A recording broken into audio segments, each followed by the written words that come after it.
Welcome back to The Verse. My name is Nathan Smith, and on this episode, I sit down with one of my very talented friends, Keith Humphrey, as we talk about his background in music, as well as his hopes and dreams as a very talented guitarist. I hope you enjoy!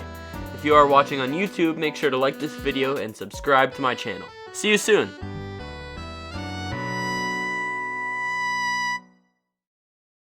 Welcome back to The Verse. My name is Nathan Smith, and I am here with my friend, Keith Humphrey. Hello, hello. So, this is my friend. We both go to the University of Cincinnati's College Conservatory of Music, and do you want to tell them a little bit about your major? Yeah, so actually right now I'm currently music ed, like Nathan. Next semester I'm switching into the jazz studies program. I already have my emphasis in jazz guitar. It's basically just like my education classes will switch into more performance-oriented classes. So it'll just be, I'll get to spend a bit more time playing my main instrument opposed to learning different techniques in the classroom, which inherently it's not really a bad thing. It's just not really what I'm cut out to do, I found out. I mean, what is it they say? You go to school and you switch your major, like, what is it, like 7 times? Oh, something like that. Yeah, it's crazy. So I figure one major switch is probably okay. I feel like that's... Oh, of course. Yeah, and you're still following your dreams, and that's I'm still following fantastic. my dreams. The dreams of being a fantastic musician. Oh, thank you, sir. So tell me, what is your end goal? Dude, For a career and so on? That's a really good question. I don't know, because my original plan was to, I had like 2 different like career paths that I was kind of halfway thinking about. One was like, if I wanted to go more of an education path, get my undergrad, get my grad, and then maybe get my doctorate and start teaching at a higher level, or get adjunct at least if I don't get my doctorate. But that plan kind of sputtered and died at one point, and it kind of turned into more, I was thinking of going out and doing a few cruise ship gigs after school. But given the pandemic and everything, the cruise ship industry is all but dead. Yeah, unfortunately, our pandemic situation has created a little bit of a change in our world, and that's why we are 6 feet apart right now. Yeah, exactly. Yeah, it's a little bit trying, I think, but in the long run, it should be okay. But yeah, so the cruise ship industry kind of sputtered and died. So yeah, there's that. So I'm not 100% sure. It's really hard being a freelancer. My father was a freelance musician for a number of years, and he had some success, but eventually that kind of ended as well. So it's a little bit hard to, judge all those things and stuff like that. So I honestly have no idea. It'd be wonderful to go be a session musician. It'd be wonderful to be able to make a living off of freelancing, but it's just so hard to tell now. So I'm just going to kind of go where the wind takes me and just use what I can. Of course, going with the flow is probably always the best opportunity. That's what I'm most likely going to do as well. So, but you'll be able to actually get a job. See, I'm going to be a freelancer. You can't get jobs. Well, with my goal being a choir director, I'd like to still perform on the side, and we'll see what happens with that. Yeah. So you mentioned your dad. Yeah. So is he one of your biggest musical inspirations? Oh, 100%. If it weren't for my dad, I wouldn't be playing music. That's for sure. My dad studied jazz bass and classical bass in college. That's fantastic. Left school, and he actually went out to study out in New York, sort of, but it didn't really work out that way. Instead, he ended up getting a job playing on in the pit of a off-Broadway production that toured the U.S. of Chorus Line. Oh yeah, the musical. okay. Yeah, Great show. Yeah, he went across the country with that. I think they went to Canada too. I may be wrong about that, but yeah. And then after that led up, there were some other oddball projects, but the big one that he hit was with this. He called it the Oldies Tour, and it was basically a bunch of one-hit wonders from like the '60s. There was let's see here, Henry Lee Summer was one of them. There was Sonny Geraci was another one. And then Alex Chilton. You actually probably know one of his songs that he recorded with the Box Tops. You've heard it before. You know the chorus, "My baby sure wrote me a letter." That tune. Okay, He yeah, toured with yeah. that guy. And then he also played with Jack Ely of the Kingsmen, who were the ones who recorded Louie Louie. So he played with him as well. But his biggest project, it's not as well known. It got some recognition in kind of the more underground prog community. And actually, they were supposed to go out to California and play in a prog rock festival that was headed by Alan Holdsworth, the prog giant guitar player. Okay. But the guitar player in the band sadly backed out. And same, they had a tour booked for Europe, and the guitar player backed out. The guitar player, I just don't think really wanted to tour very much. It was a band called The Mathematicians, which if you look them up on, they don't have anything on Spotify, but I'm working on getting their tracks up there. Fantastic. Okay. They recorded it in the mid '90s, about is where most of their stuff was recorded. If you go onto YouTube and you like search The Mathematicians, Dance of the Nile, Rain, there's actually a playlist some guy has made with both of their albums. There's another one called Bride of Frankenstein. It's a cover of Edgar Winter's Frankenstein. Okay. And stuff. So they have all sorts of stuff, and they were their goal was to have like the complexity of songs like that of like King Crimson and Genesis and Rush and stuff like that, and have like the sonic texture of like Pink Floyd is kind of what they were going for. He still says that was his greatest project. That band, it fell apart partially because the guitar player didn't really want to play anymore. And the problem is Larry McCullough was the guitar player, and he wrote all the songs. And he did a lot of the production and stuff like that too. But it was really sad, and they tried to revive the band, but it didn't work. But there's actually a third album that they were starting, and they never finished. And so I have been tasked with doing the rest of the guitar parts, which it's really hard to do because Larry is one of those guys who sat there for hours in his basement and shredded through these Alex Lifeson riffs and stuff like that. So that'll be fun whenever I actually get around to that. The drummer in the band is still trying to work on some of the stuff. Who's another one of my big influencers in music is the drummer in that group as well, by the name of Kevin Couts. So yeah, I owe a lot to my dad and his buddies because they would just drag me around to their gigs, and I'd get to just sit there and be a little kid. And I was fortunate enough, starting like kind of in my, I don't know, like late middle school, early high school. I was lucky enough I got to start playing some of my dad's gigs. That's awesome. With him. So yeah, I got to in middle school. Late middle school. So like late 7th, 8th grade, like late 7th grade, 8th grade. I started to get to play some gigs with my dad, awesome. which was pretty fun. That is really cool then. Yeah.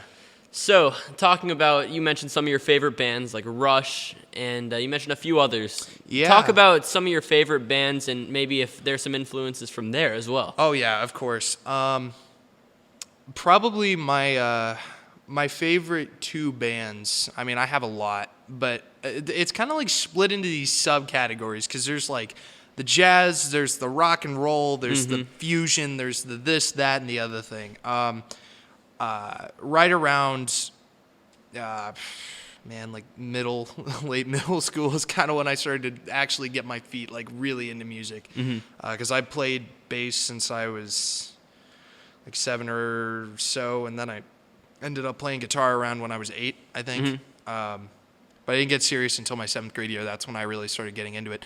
But Rush is a really big one. I'm a huge Rush fan. Not this guitar, but there's another guitar I have that I play pretty much because of Alex Lifeson. You have talked about Rush a lot in our time hanging out. Yeah, man. I'm a Rush junkie. I've seen those guys twice, and I've seen like some of their movies and stuff too. There's just masterpiece. Anyway, Yes is another really big influence. There was a point in time around my sophomore year where I pretty much only listened to like Yes. I'd listen to Rush, but I was a big Yes fan. And I mean, of course, there's other prog bands, King Crimson, early Genesis stuff with Peter Gabriel on lead and stuff like that before Phil Collins hopped on lead. But then like kind of diving into like more of the rock and roll side of things. I guess they're more jazz rock. I'm a huge Steely Dan fan. Oh, of course. Which I think, if I remember right, we're going to play a Steely Dan song. Stay tuned. We are going to be playing a Steely Dan tune at the end of the episode. Yeah, all right, that'll be awesome. So yeah, there's Steely Dan is a huge influence. I didn't really start getting into them until like my junior year or so. That was pretty fun.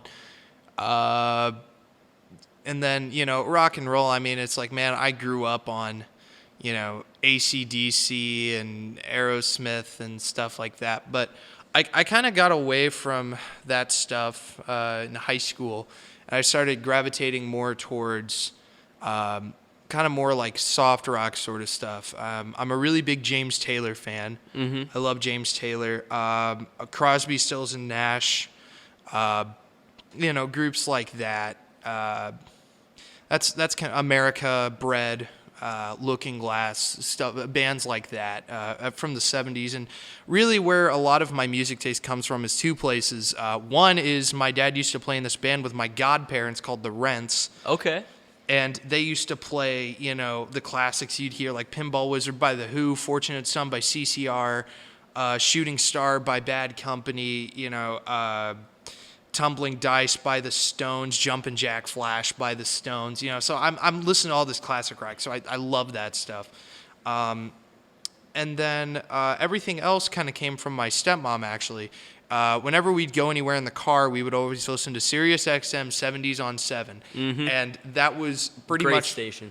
Yeah, absolutely great station. And for years, and I mean years, like from like 5th grade up to like my junior year, that was like all we listened to. And then we discovered in the summer there's this thing called yacht rock, and I'm basically my nickname here is Dad, because I listen to dad rock, I listen to yacht rock, I dress like a dad, I talk like a dad, I play dad guitars. It's anyways, but I can say that his nickname is the Dad around CCM. Yeah. But yeah, so I listen to a lot of yacht rock stuff. So and that's kind of like Doobie Brothers, and there's some Steely Dan in there. But I'm also I mean there's nothing that I really don't listen to. Back home, I play in this group called Philadelphia Phil and Friends, and they're kind of a folk rock, Americana, Western swing, hillbilly blues kind of band. So that was one of my first steady gigs. I got to play with them a lot. I actually started off playing a 3-string cigar box guitar, playing slide on my lap. That was interesting. And then eventually I graduated up to a real slide guitar. Okay. You'll have to bring that in sometime and see what happens. Oh, geez. It has a pickup in it, so I can plug it in, but you won't get pretty sounds out of it. I guess we'll have to find out. So you've mentioned you have a bunch of guitars. You've told me this before. So tell me about all the instruments you own, specifically guitars. Oh, man. Well, given that my dad is also a musician and we also have a small recording studio in our basement at home, we have a lot of gear. I won't bore you with like all the gear I have. I've counted how many guitars are in my house many times, and to this day I cannot remember. I'm gonna take a wild guess and say there's probably 15 or 16 guitars in my house. Wow. Most of those are mine. I have 2 that I don't know how to play. So. Yeah, but I've got those, and then my dad's got quite a number of basses. Mm-hmm. We've got a drum kit down there. We've got a Hammond organ. We've got a keyboard. And then, of course, we have like all the recording setup, and we have a huge PA down there and stuff too. I've got a couple of saxophones. I played saxophone in high school. I played in the wind ensemble and the top jazz band. Played Barry, but I don't own a Barry. Mm-hmm. I played tenor for a while, and so that's what I own. I have a couple of horns. I've got a flute.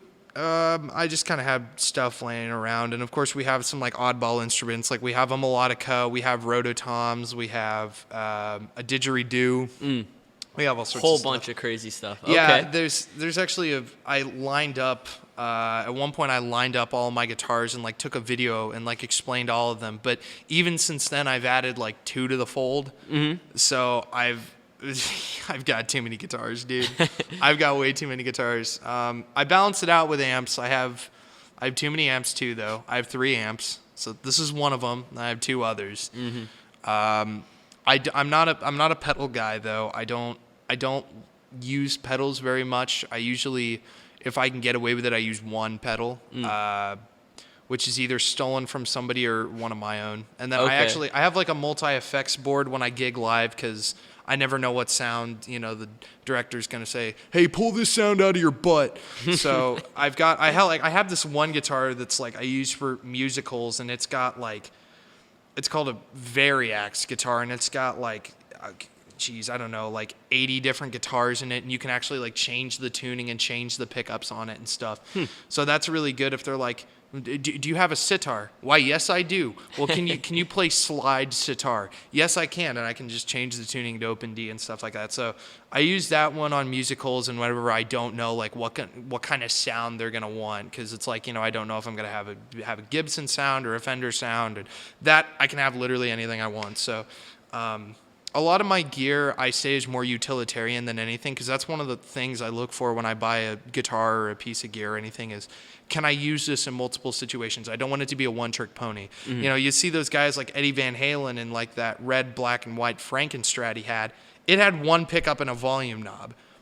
There's only so many sounds you can get out of that, opposed to like my main guitar, which is a 80s. It's like an 80 or 81 Gibson ES347, which is like a 335, which is like what all my heroes played or something like it. I mean, Alex Lifeson played a 355, Steve Howe played a 345, B.B. King played one, Eric Clapton played one, John Mayer played one, John McLaughlin played one, Grant Green played. Everybody played a 335. Whole bunch of legends that you just named. I mean, everybody had a 335 or a 345, which is just like a step up or something. So that one's like my main axe, and it's got so many sounds in it, even though it's only got like two pickups and stuff. And even this, I mean, my main axe for years was a Fender Tele.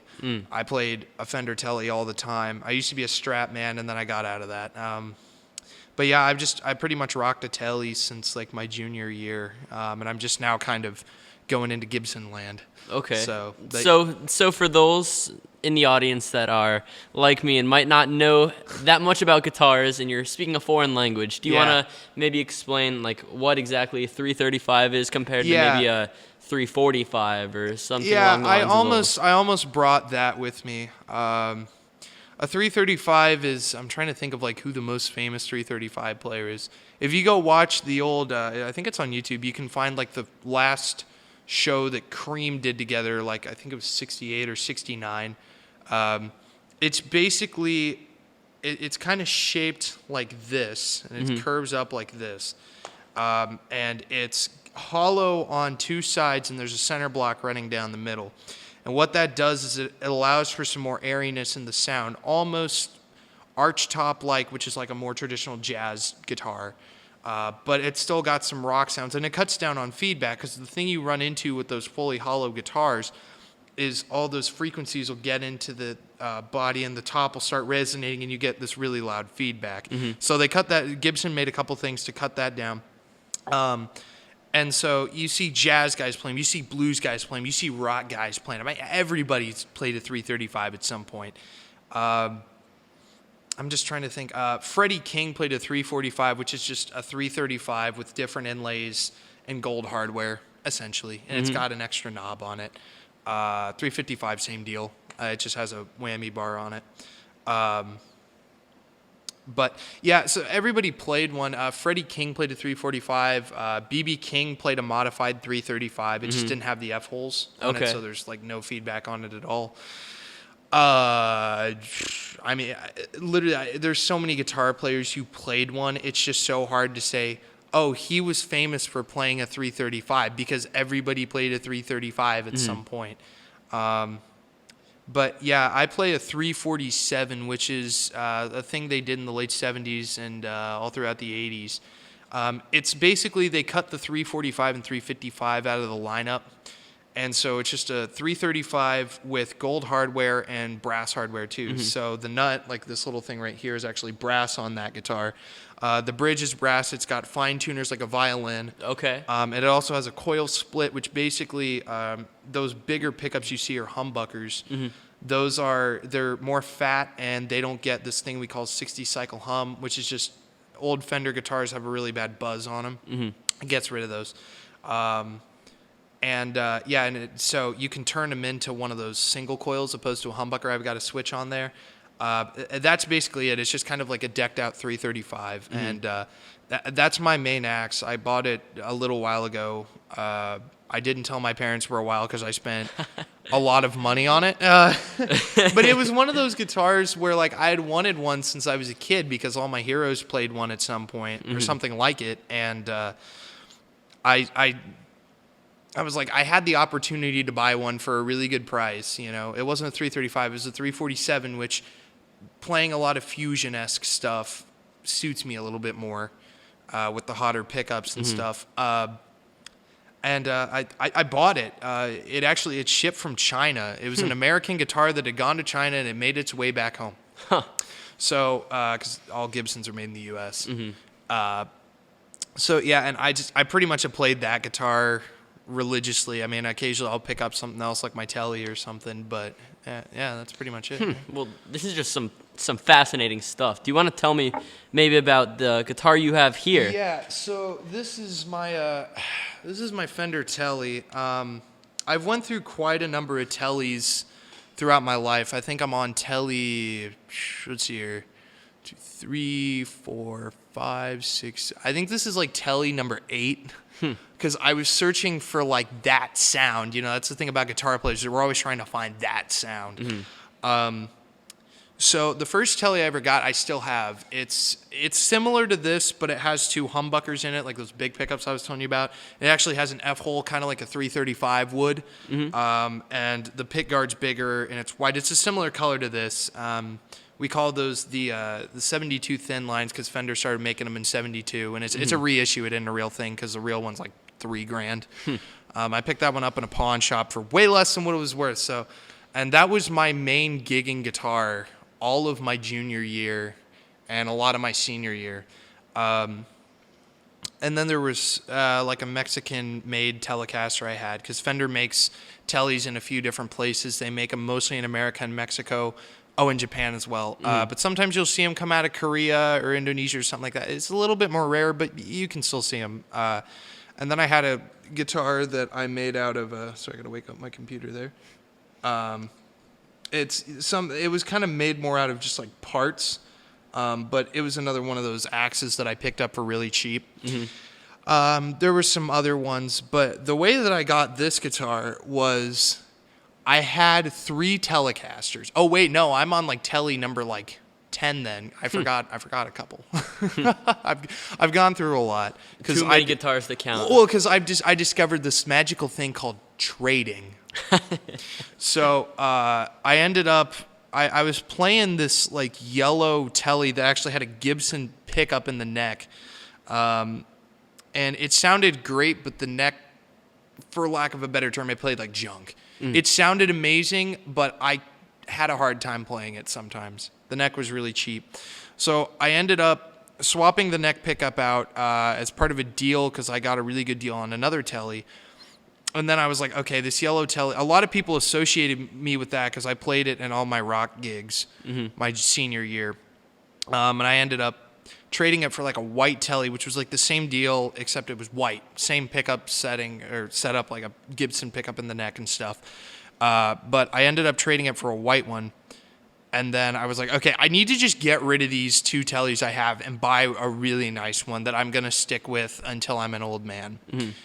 So, I mean, obviously I can't afford like a really vintage Telly because those are like, some of them are upwards of like $20,000. Yeah. So I ended up selling the 2 other ones I had at the time. I still had the thin line. I'm never getting rid of that. But I sold those 2 and I took the money I made and I had about $1,200 in my pocket. And I'm like, okay, I need to buy something good. And so the only thing that I could really think of is one of these. These are the vintage reissues of the 52 Telecasters, which was the first year they made the Telecaster. There were a couple iterations before it, but this was a Telecaster.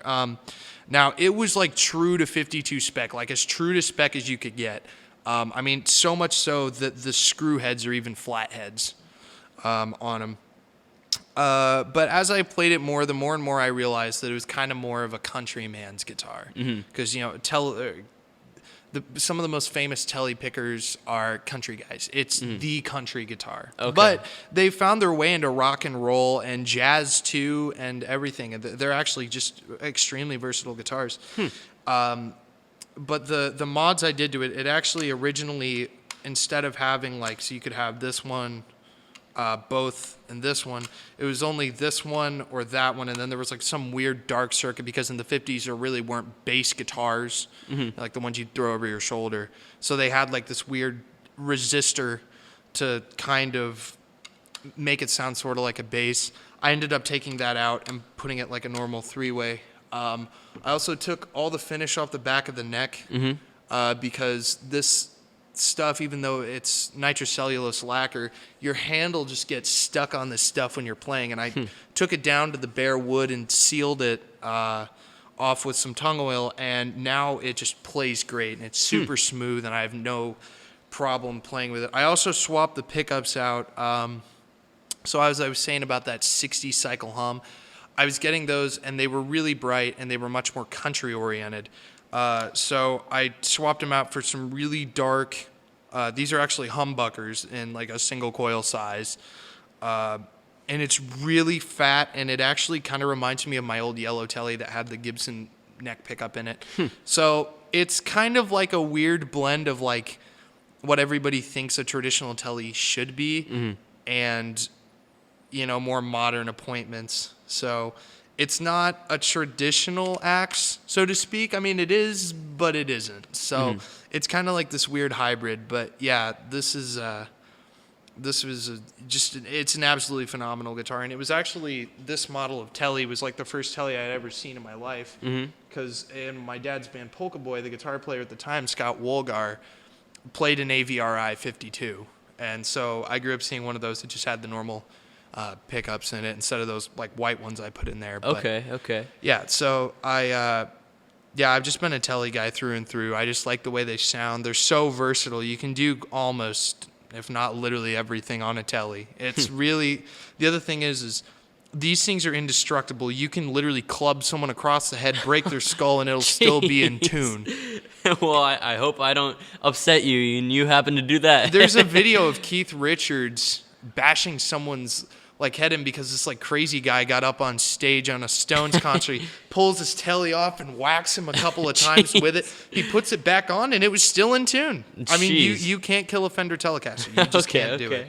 So do you want to tell me a little bit about the solo piece that you'll be playing here in just a little bit? Yeah, so it's an old jazz standard called Stompin' at the Savoy. Probably would have heard it 40s or so. It's just kind of more of a traditional swing chart, very pentatonic-y in nature. Okay. So yeah, it's just an old standard that I worked up a year or so ago, and then the jazz guitar instructor here, Brad Myers, helped me with some different voicings and stuff to make it sound a lot better. So it's just a trad jazz piece. But yeah, it's a really cool one. So I'll just play a couple choruses of it. Sure. All right. Well, we'll set up here in just a minute and get started. All right. Sounds good, man.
Well, that was just fantastic, Oh, thank Keith. you. All Thank I gotta you. say is Thank just you, man. Thank that was wonderful. And Yeah.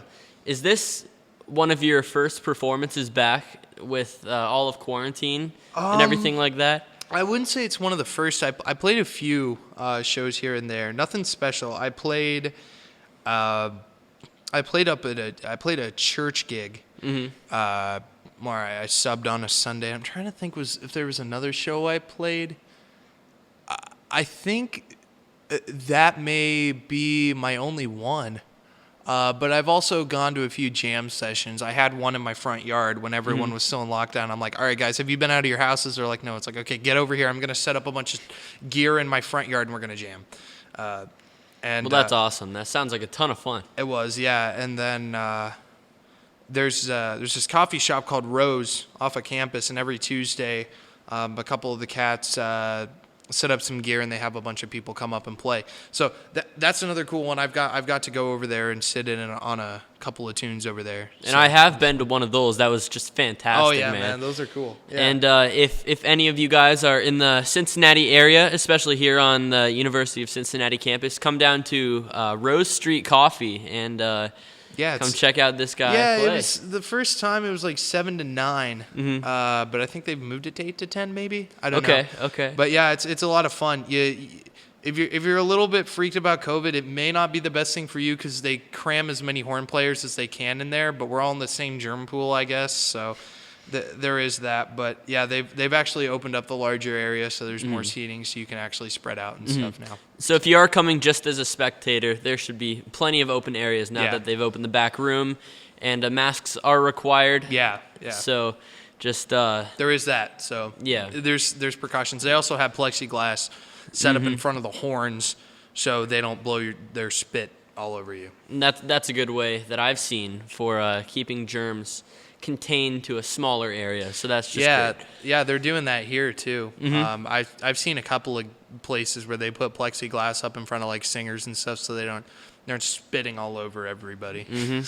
And so if you didn't know, I am a vocal music education major. So if I happen to have a performance here coming up, there will almost definitely be plexiglass right around me. So that way everybody is safe in the same area, because singers are considered super spreaders just because we expel a lot of air and spit particles, which is a little bit interesting. You're almost as bad as like a bone player or something. You know? So talking about performances, tell me a little bit about some of your favorite performances, any crazy gig stories that you've had. How about give me one really good and one really interesting or not as good? Man, yeah, I can talk about like some of my faves and like one of my hell stories. Sure. Probably one of my favorite ones. There are two that come to mind. I was actually playing with my dad's band, Polka Boy, back home. And one of them was downtown on Monument Circle. That was always such a fun gig to play because, I mean, you're on the Soldiers and Sailors Monument in downtown Indy, like in the circle, which is, kind of the central point of all of Indianapolis, which is where I'm from. And, just getting to play out to all these people just surrounding the circle. And it's a big old Oktoberfest and stuff. And one of the cops there said, like, by the end of the night, there had been at least 8,000 people come through. Huh. That was a super fun gig. That's awesome. Another one was a similar deal, but it was the Zionsville Street Fest, which is a town just a little bit north of Indy, like 20 minutes or so. And I'll show you a picture later, man. It was on this it was kind of a trailer stage, but it had lights and stuff on it. And we were playing out to like 2,000-3,000 people. And it was cool because I could just see all the way back. Like I could look out and just be like, that's a lot of people. Absolutely. That's a lot of people. and I was just sitting there, playing my guitar. I'm like, oh my God. Yeah, so that must have been pretty crazy. That was a really fun one. Because just looking at this auditorium probably seats, my guess would be about 100, maybe about 100 or so. Let's see. Yeah. 1, 2, 3, 4, 5, 6, 7, 8, 9, 10, 11, 12, 25. Yeah, so like maybe 100. Was it 100? Around 100, 120 or so. 124. Yeah. Or so, because I think there's a few back there. Okay. I don't know. There's an exact number that I don't know. Another one of my favorite gigs was my senior year. I auditioned for the All-State Jazz Band, and I made it in on that one. And the cool thing is that really influenced my decision to come here because the director of that band was Dr. Scott Belk, who's the head of the jazz department here. And that was a lot of fun. There was another guitar player, so we were swapping off tunes. But I took this one solo on this Charles Mingus tune called Gunslinging Bird. And I had my low E drop down to a C, so I had this super low note. And I remember we were sitting in rehearsal. I didn't have a solo in my part. It was like a bone and alto thing. And then he just pointed me to solo, and so I started soloing. I have my jazz guitar clean into an amp. And he cuts the band off, and I was like, oh, he's going to kill me. And he was like, and he came over, and I was like, he's going to kill me, he's going to kill me. He's like, he was like, hey, your solo sounded fine, don't worry. He said, but can we make your guitar sound disgusting? I said, well, I can crank the hell out of my amp if you want, because that's the only way I can really get any distortion on this thing. And he's like, nah, the volume's fine, I just need dirt. And the bass player goes, I have an octave distortion pedal. And so we ripped the battery out of the other bass player's electric, put it in the pedal, and then I just have this super raunchy tone. It was just feedback central, and it was just nasty. It was so cool. But then the day before the actual show, the bass player came up to me and he's like, hey, Keith, I have a bow in my bag. Would you play part of your solo on a bow if I gave it to you? And I'm like, oh, screw it. What do I have to lose? And so I hadn't done it. I had no idea, because we didn't do it in rehearsal that day. So I had no idea what was going to happen. And so I stand up, and I'm yanking it, and it's a German bow, so I'm having to hold it underhand opposed to overhand like this. So, and I'm getting it, and I'm just getting these the first chorus was these really greasy, disgusting tones. And then I'm like, let me see if I can get some actual notes out of it. And then it actually sounded like kind of a quasi violin. Huh. And well, that's pretty awesome. Yeah, and the video's on YouTube, I think, somewhere. And then I just slapped the guitar with the bow, and then it was a cheap bow. He didn't care, so I threw it across stage, and then just started soloing. And man, that was easily probably my best solo I ever took. That's and awesome. There was one point where I just leaned my guitar into my amplifier and just started letting it feed back, and I could feel the entire stage shaking from my amplifier just going crazy. And I remember the people were coming up to me after the show. They're like, how the hell did you do that? And I'm like, I don't know. There's one part of it where it sounds like my plane is, or my guitar sounds like a plane doing a dive bomb. I'm still trying to figure out how I did that. I have no idea. I've watched the video. I don't know how I did it. So that was a really cool one. Yeah, that was probably one of my favorites. But how about one of your Hell not stories. So favorite ones? I've had a few of those. There was one where it was so cold outside. I actually ended up busting my callus on my left hand open. And, or no, not my left hand. I'm sorry, my right hand. I didn't even notice it until I looked down and there was blood all over my guitar. Oh, sheesh. My entire callus just bust open because I do a decent amount of finger picking. Yeah. And so what I ended up doing is just taking super glue just to seal it shut so I can keep playing the game. Yeah, it was painful, but it did the trick. It did the trick. Okay.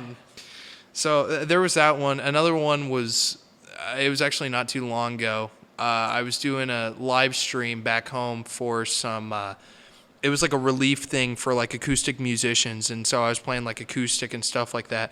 Well, they decided to use condenser mics, which are not meant for live use at all. Mm-hmm. Because these are live mics. They were not live microphones. Okay. And I don't know if the guy running sound just didn't know what he was doing or what was going on, but my guitar kept feeding back, or the sound coming off of the speakers was feeding back like crazy. They also had a different mix that was going through a console, into a live stream sort of thing. And that too, it sounded like junk. You couldn't even hear me on the live stream. And they made it they were you gotta do this, you gotta do that, we're gonna be. And it's dude, chill. This gig sucks. I was this close to quitting that band after that gig because it made me so upset. I was infuriated because they kept like saying like, oh, do this, do that, do this, do that, and then the gig sucked. I've had a few of gigs that were like that where they're like, hurry up and wait and do exactly as I say, but when we actually get to the gig, the guy can't actually play. It's like, just let the genius work, you know? I'm not a genius or anything. I don't claim to know what I'm doing or anything, but it's like I played enough gigs that I know the etiquette of don't be a jerk, treat everyone like they're a consummate professional, and until they show otherwise, you have no reason to, be a jerk. And it's just like, be nice to everybody if you're on a gig, man. I show up, I don't play with these guys I know. I try to strike up as many conversations and stuff. Like, some of the gigs I pulled up to, they don't even want to talk to me. And it's like, dude, I'm about to play with you.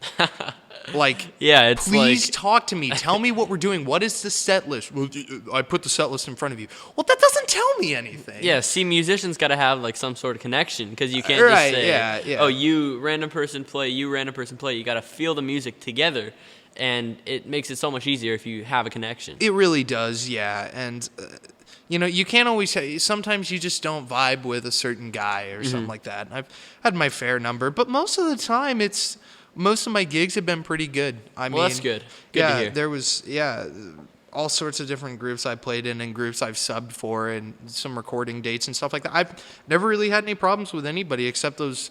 kind of jerkish band leaders who, act like they're going to be the next, like, Jimi Hendrix or Joni Mitchell or something. And it's like, dude, just step down off your high horse for a minute and just tell me what the heck is going on. So I feel that. There have been some instances, but overall, I feel the same way you have. Like, most of my gigs have been very positive for the most part. Yeah, exactly. So, one last question before we get into our final performance. Sure. When you're gone off this earth, what do you want your legacy to be? If you want a legacy at all, maybe you want like a private life, but tell me a little bit about what you want. I've always said life's just kind of what you make of it. And what I always say when I go up to play a gig is I don't care how bad I suck or how loud we played, how quiet we played, how many tunes we played. If I can go up on that stage and make one person happy out in the audience, that's all I care about. It's like if there were, 20 people out there and they were all like, it was okay. 19 of them said it's okay, but one guy was like, that was amazing. Like, I played for that one guy. Of course. And then I need to sit there and listen to what the other people say because it isn't like I can go up and suck, all the time and stuff like that. But, as long as I make people happy, I'm cool with that. There's a story John Fogerty of CCR said when he went to go play Woodstock, they were like so behind schedule, so they played at like 1 or 2 in the morning or something like that. And he says like, hey, how is everybody out there? You guys out there? And there's one guy lights a lighter way in the back like, we're here, John. And he said, I played Woodstock for that one guy. You're there for that one guy. Yeah, too. and there's been That's been some gigs where I played for, 5 people and the rest were just walking in and out and I was just background noise. But those 5 people came and it's like, okay, I played for 5 people. I don't care, And that's kind of the same way that like if I go off the earth, like my whole thing is like, did I make people happy? With my music, did I may not have influenced a whole lot of people. I may not have always played the right notes. I may not have always played the best gigs. But as long as I made people happy with my music, man, that's really all I care about. I don't want to, become famous. I mean, would that be great? Sure. But like, I don't, it isn't like my drive to become famous and it isn't my drive to, be on the front page of Rolling Stone or something like that, man. I just want to make people happy, play some good music with good people, and beyond that, I don't really care. That's just the way I roll. Well, that's great of you to just your main goal being to make others happy.